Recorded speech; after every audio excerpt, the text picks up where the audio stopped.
visada klausia, kas tai yra stiliaus nelygumai, kas yra kalbos kultūros nelygumai ir kaip tai susiję su normos dalykais.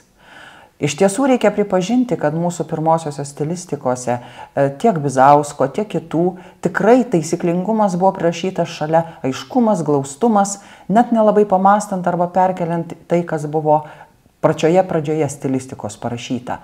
Netgi mūsų korifėjaus Pikčilingio darbuose, iš Vitomio stilistikos visi mes mokėmės, puikiai prisimename, kad taisyklingumas buvo stiliaus dalykai. Ir iš esmės ir ėjo koja kojon kalbos kultūra ir stilistika, kol galų gale kalbos kultūra buvo pradėta dėstyti kaip atskiras dalykas. Ir tai gražiai nuėjo nuo stilistikos į šoną ir tapo normos dalykais.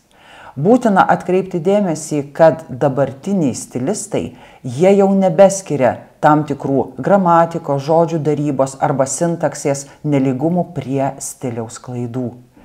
Tai yra labai svarbu, jeigu norim išgryninti, kas iš tikrųjų yra stilius.